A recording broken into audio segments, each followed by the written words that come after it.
Hey folks, so with the holiday being over, let's talk some more draw steel to finish off the nine subclass or classes I'm going through, right? So the last three are Tactician, Talent, and Troubadour. So let's take a look at them, right? So let's go first with Tactician. So this is your fighter, or really you want to call it weapon master, battle master, whatever you want to call it, these guys. To me, that subclass from 5e was really the only one that was really worthwhile for a fighter. That was unique, right? Otherwise, I would probably end up taking something else more times than not. There was a couple others that were okay as well. I shouldn't quite put it that way, but that to me was the first one that was really more unique, that gave the fighter some more abilities than to stand there and slashing. So the tactician is definitely along those lines, right?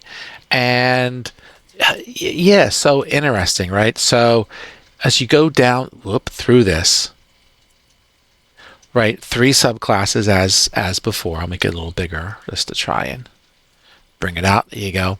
So they call it focus for their ability or their counter to track when their main abilities are being powered. So you can see here that besides getting your normal roughly 2 focus per round, you're going to mark a creature, and the first time you or an ally damages it, you're going to gain a point of focus. And the first time in a combat round any ally within 10 squares of you uses a heroic ability, you're going to get a focus. So, I mean, an ally should be within 10, but you want to try and, as best as possible, stick with your group. Probably true anyway, but definitely here to make sure that when someone's heroic ability goes off, that you're going to get the bonus focus for that, right?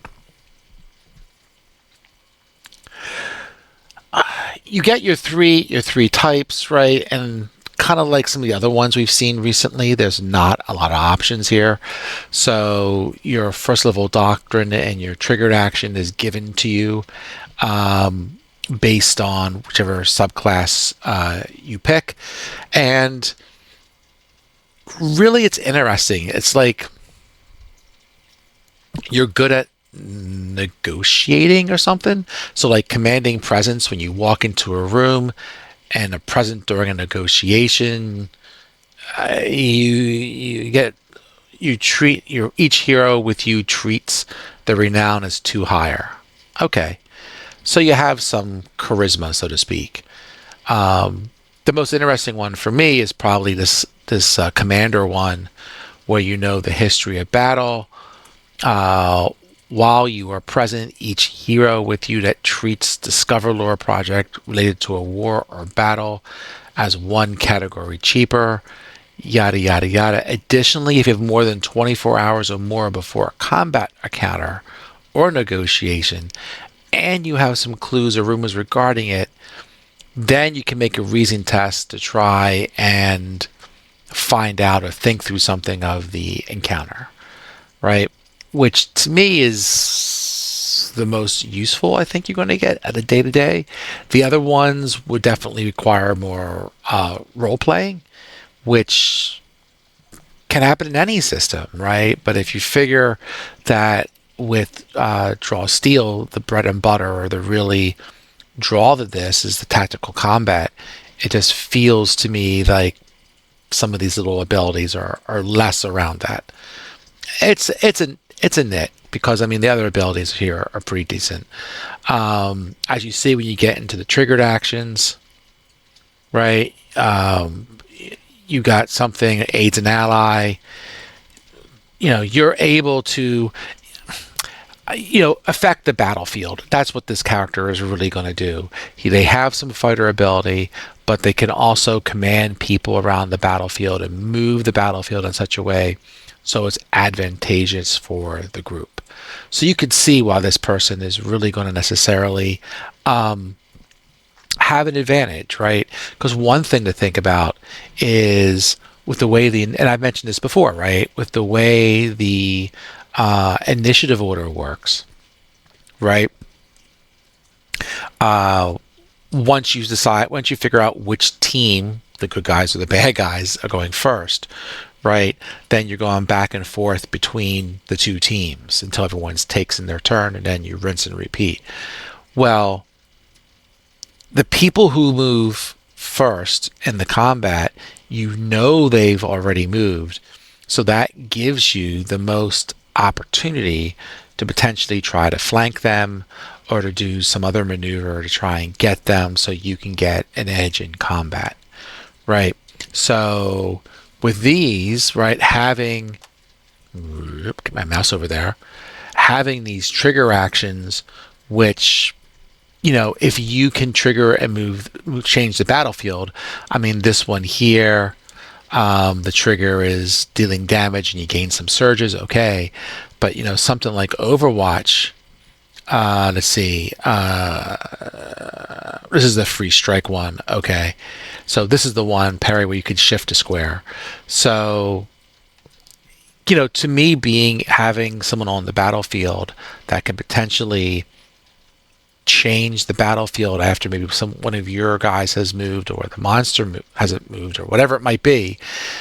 Extra moves are good because you can give yourself more opportunities to be in the right spot to get those edges.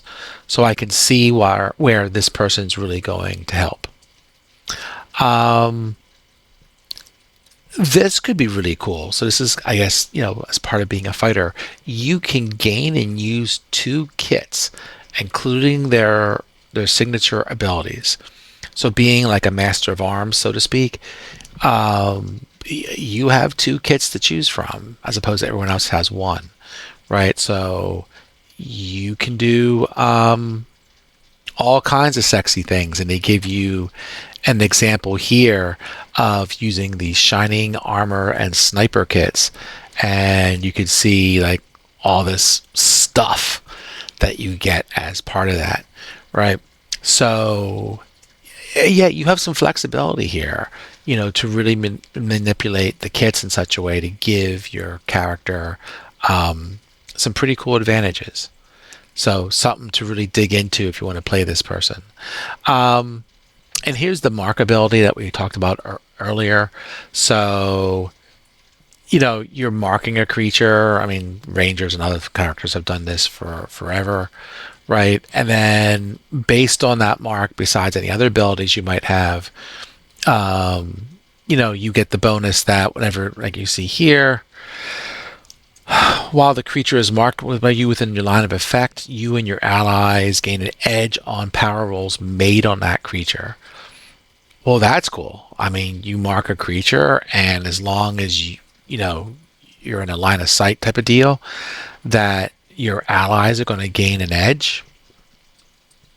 That's awesome, right? That's a really nice ability and can really take down maybe a creature quickly, right? Additionally, whenever you and an ally uses an ability to deal roll damage to the creature marked by you, you can spend 1 focus to gain one of the following benefits, and then it goes through them. But getting an edge on a creature just by marking them for everyone in your group, right? Yeah, can be really sweet. No 2 ways about it. So let's going to go into the rest of the things here, right? You have this general strike now ability, which is fine. And then let's zoom out a bit. You have a short list of 3 and 5 point abilities. I think it's just 1 page. Yeah, it's just 1 page. So, but really I would say the sexiness from this character is going to come from the kits you choose. And the fact that marking them is going to do a crap ton of damage. So, or whatever, however you manipulate your kits to give you whatever bonuses you want. Definitely could really dive into that and see what's going on there. But yeah, definitely a character worth worth checking out. In a game where maneuverability is such a big deal, I think that you can really shine with this character. Even if his focus isn't necessarily the damage part, it's going to be all your other allies beating up on him as you direct him that's really going to get you there. So good synergies. Let's go on to the next one, which is talent. So one of my previous adventures that I ran that's on this channel is the old 1E Barrier Peaks module from back in the day when I was a kid. And if you have a chance to play that module, I mean, there's some really good maps. I got them for free. I think now they're on, the GM Guild or whatever the heck it is, right? Where they put all the third-party material. I think they're up there for a nominal fee now. But regardless, right? For someone like me who played it back in the day, it was a really cool module, but it was impossible as a DM to really relate to the players all that was going on in that module. So today, having a VTT to show the hugeness of some of those rooms and everything that was going on there was really fun. But the reason I bring that up is in that one that I ran, one of the players played a talent, whichever way it is, a talent from MCDM, the 5e talent. So I was already kind of familiar with what this class is going to be. And yeah, I wasn't disappointed about this. There's a lot of stuff with this thing, or a lot of stuff that's coming, as you'll see in a second. So basically, he's a psionic user, right? And the idea of this character is that you can push your mind to do more and more with your character until your mind kind of sort of breaks. It's a different concept for sure, different than anything else that I ever played in 5e, and even different than a lot of the classes you have here, as you'll see in a second. So to start with, this talent, listed in this book, has, what is it, 8? 1, 2, 3, 4, 5, 6, 7, 8. 8 subclasses with an asterisk. Only 3 of them are in this book, right? So the other ones will be in future products, right? So the other 5 are coming in some other book or whatever else they're going to crank out. But this shows that really all the love and attention that MCDM has put into the talent to make one for 5e, convert it for their own system. They have all these different options, right, that are coming or are here. So this is kind of like, yeah, there's going to be a lot of stuff about this. So, yeah. So what you get here is strain. The ones they give you for the subclasses for now is chronopathy, telekinesis, and telepathy. So, not too much. One is manipulating time. One is manipulating physical objects.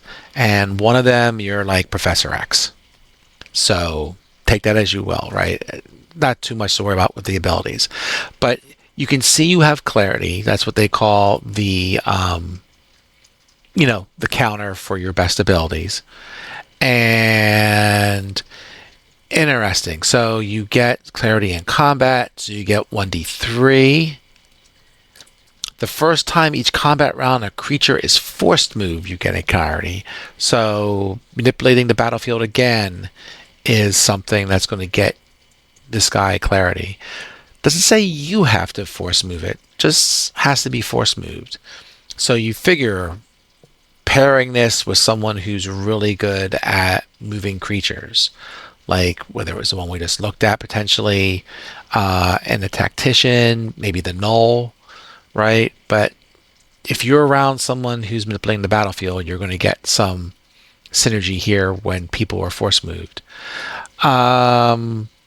So here's where this is like a unique thing, and this was true in the 5e version. You can spend clarity that you don't have. You can have negative clarity. So unlike all the other classes, right, where you're getting these points with your calm fury or clarity or whatever else you're going to call it, right? You're trying for a lot of these to kind of save your points to get to 3 or 5, and then you're going to use your cool ability, right? But with this one, you can have a deficit. You can have negative points. So you can just do stuff. You can just keep doing it. Just knock yourself out. The problem is if you don't make, certain rolls, at least in the 5e version, and kind of similar here, bad crap is going to happen to you, right? As your mind slowly kind of breaks. So you're doing this push-pull of how much can I push my guy until my brain becomes goo. We'll go with that, right? So there is, as you expect, with something that they've already thought up, 8 subclasses, even though they published 3, you can guess there's going to be a bunch of stuff they're going to dump into this thing, right? So you have some battle augmentations like we've had in other classes, and you can pick one of these. You have a light armor kit, no big shocker there. I guess with this one, right, blah, blah, blah, blah, blah. If you have a kit, you can't take this augmentation. Okay, fine. You can wear light armor and wield light weapons effectively, even though you don't have a kit. And then it gives you a bunch of stuff. That's fine. And then you have like a density and the other different augmentations you can pick here. You have this Mind's Spike ability, and right, so strained, if you go back here for a second, right, strained is the key word that's going to come up when you have negative clarity, or negative clarity, below 0. 0 does not count as strained. So if you have negative clarity, you are strained. And then you see here with this Mind Spike that, 246, blah, blah, blah. If you're strained, the target takes an extra 2 psychic damage. You also take 2 psychic damage that can't be reduced. So again, the idea of here I am pushing myself. Me pushing myself, I'm actually doing more damage, which again is a theme that we've seen in a couple classes here. But also you're taking damage as well as your brain becomes a mess. We went through this a bit, and you can see here's a talent ward. So again, we've seen this before in other classes. Some other way of protecting you, right?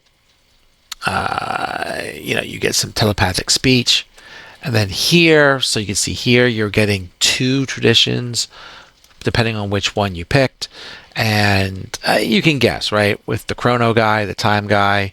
Here, the world has slowed down, and you can shift.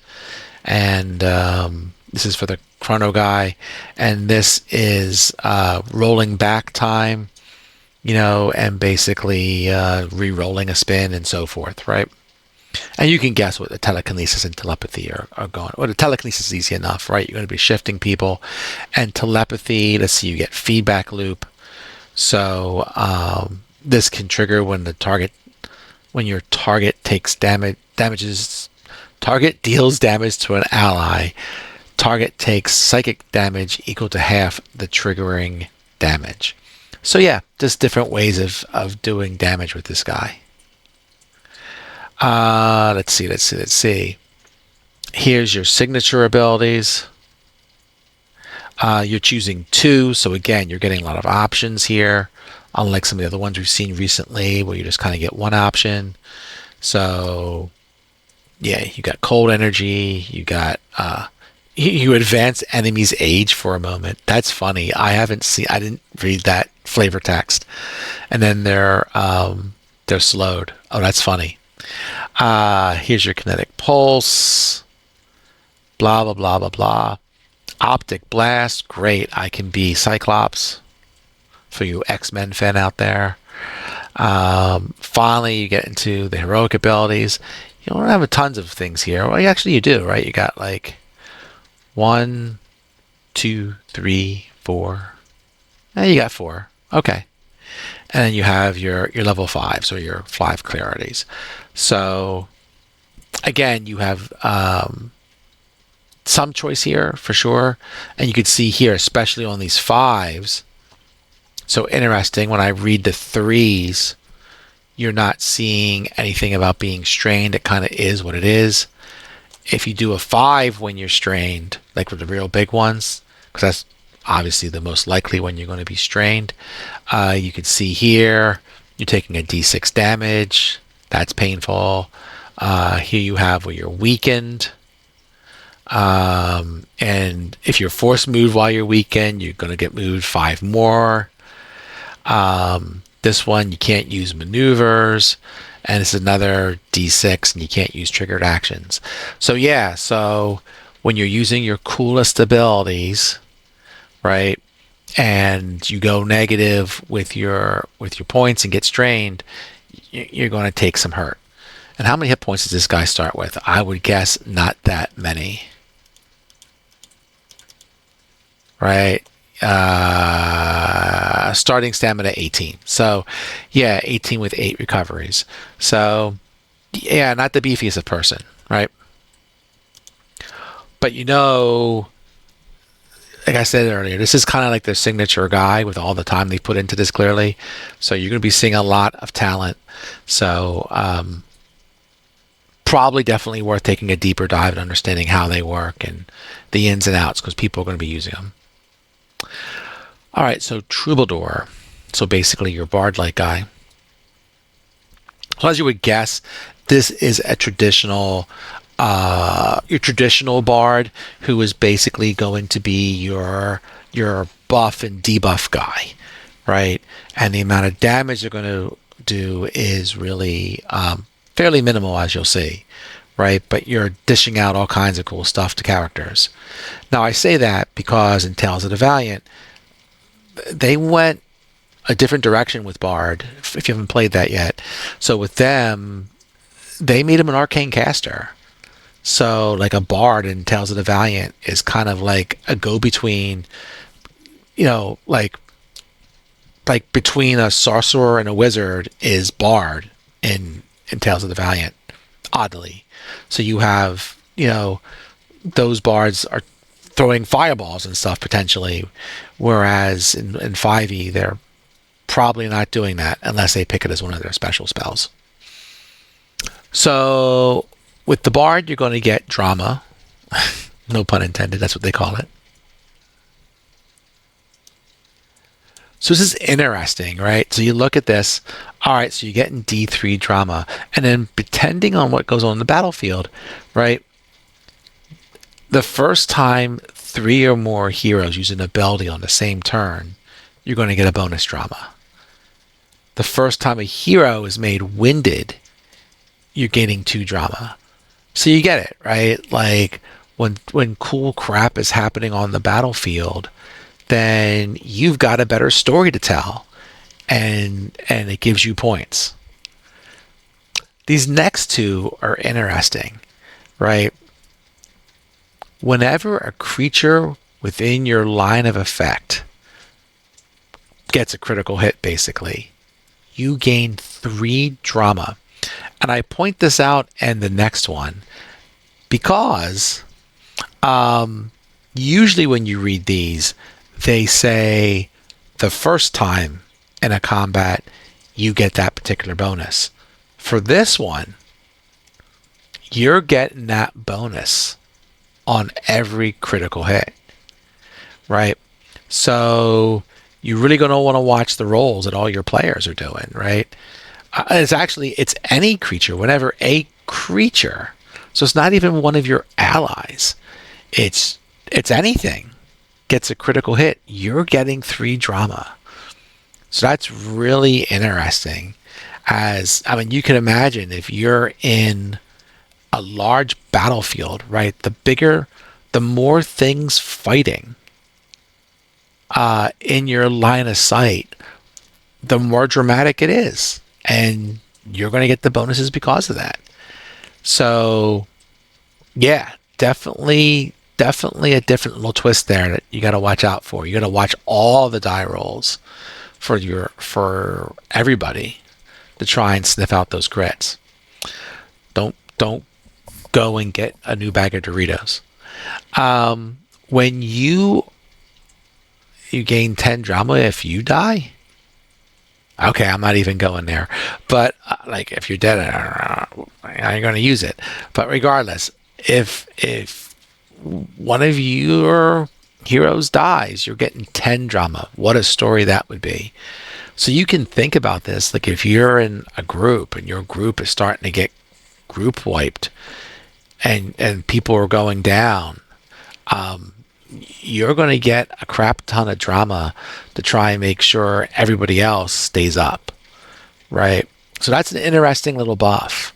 So let's read this here. When you are dead, you continue to gain drama as long as combat, growing drama during combat, as long as your body's intact. If you have 30 drama during the encounter in which you died, you can come back to life with 1 stamina and 0 drama. No action requires. If you are still dead after the encounter in which you died, you can't grab it. Okay, fine. So that's crazy. So if you die, you're already 1/3 of the way of coming back. And I mean, if this battle's just raging around you, it's just so dramatic. You come back. That's funny. That is funny. So, yeah, another interesting little twist.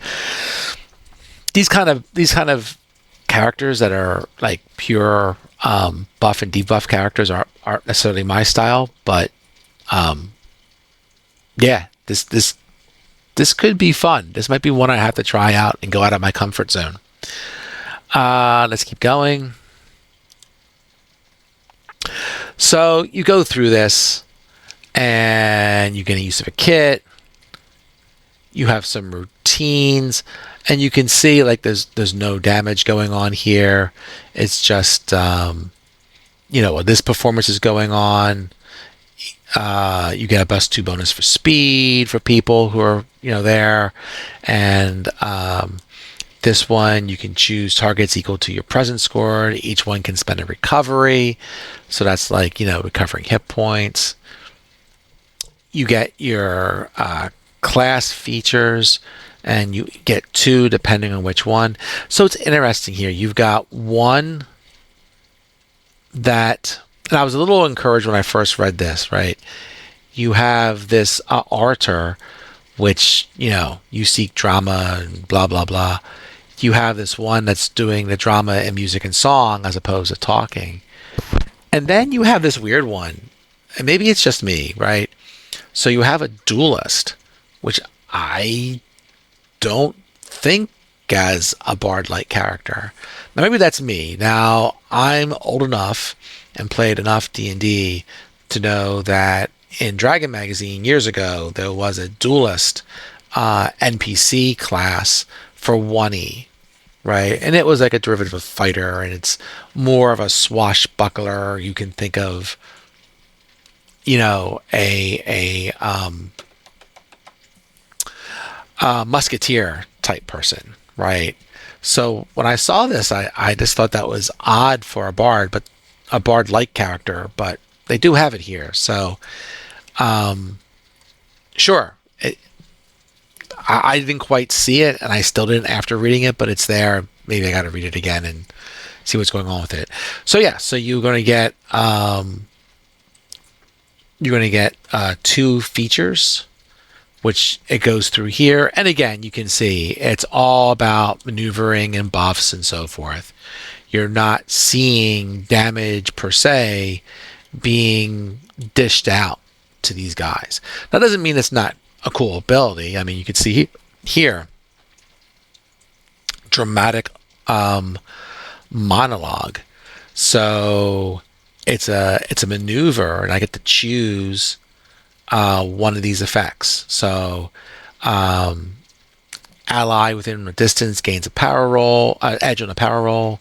Ally within distance gains one surge.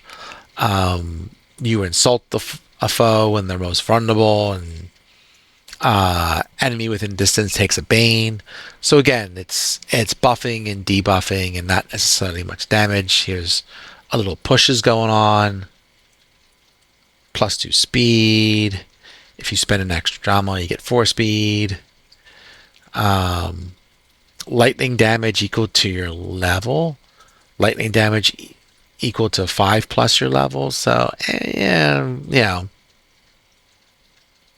there's some damage here, but it's not its bread and butter. Here's the class act triggered actions, which they get one of each, so it's whichever one you get.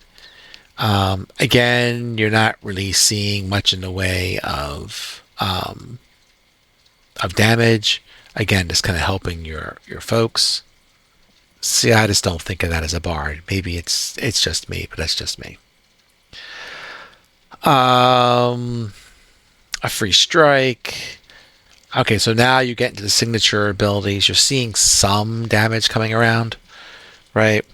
You have 257 damage. You can do some bleeding. Here's a half decent one at 369. 457. So, but again, you're getting other effects with those damages, right? And then again, when you're looking at the 3 and 5, there's some that do damage, and most don't really do that, right? Like here's one that does damage. This one does slides and dazed. This one does some damage and slowed. This one, no damage, you're just making them prone and they're taunted, etc. Right? Here's even the 5 abilities, right? It's shifting a square, making a free strike. Here's a funny one where you can fake your death. I don't know if I would ever take that one. I mean, I guess I could, but let's put it this way. If they're getting to me and killing me, I hope the rest of the group is already wiped. I should be the last one they're coming after with as few damage as I'm doing. You should be going after the damage dealers, which is most other people. But that's just me. But yeah, here's one where you can teleport people 5 squares. You get it. Lots of flexibility to help the group, which you should, considering that you're almost losing somebody who's doing damage. You better hope that what this person is dishing out is really manipulating the battlefield or having other people do damage to make up for the damage that you're probably not doing with this character. It's interesting. I wouldn't mind trying it once, but it's just not my thing. It's just not my thing. So going through all this, what did I think, right? Just to end this going through all 9 classes. I mean, in the end, it's obviously a different system. And that's a good thing. I want to see if it scratches the itch for a more crunchy rule set than a 5e derivative, right? But in the end, it's just way too easy to look at these guys. Like, I know when they said originally, they're like, oh, don't assume, and I think even I said it in the beginning when I was going through some of these rules, where they kind of says, oh, don't assume that, your character is just a straight class bring over from one to the other. And I say your mileage may vary. I think on some things, yes, you can't make that assumption. But on a number of these, I mean, they're still very similar, right? They're still paladins and monks and wizards and similar characters, right? So it's too easy to map them to existing classes. But on the other side of the coin, yeah, there's some things differently, but I would say they're a little bit less different than I expected. But that's just me. That's just me. But overall, yeah, I'm looking forward to this. So I am going to get cracking in more detail and doing a draw steel adventure, it's going to be short. I just want us to start with something short, just a couple combats to see how this plays out. I might even just I'll have to go back and read it, but I know during they released the rules the first time. They gave it to the supporters so they could basically run a scenario and come back with feedback. I want to read that one. Maybe I'll just take that, right? And that wouldn't necessarily be a bad idea just because it's something that they put out there to try and test really the combat, right? You're not testing role play. You can role play no matter what the system is, right? But if that was put out there to test combat, I'd be curious to see now taking the finished product and rerunning that. How do we feel combat turned out in the end? So I'm leaving that right for now. Maybe I'll just take a quick and dirty short module for somebody else and convert it to draw steel. But yeah, we'll see what I do. I'll make some other videos. Maybe I'll look at the monsters next. I haven't fully decided, but definitely worth kind of digging this a little more and having more discussion about it, see what people think. So that's it. Hope you enjoyed the video and talk to you soon. Bye.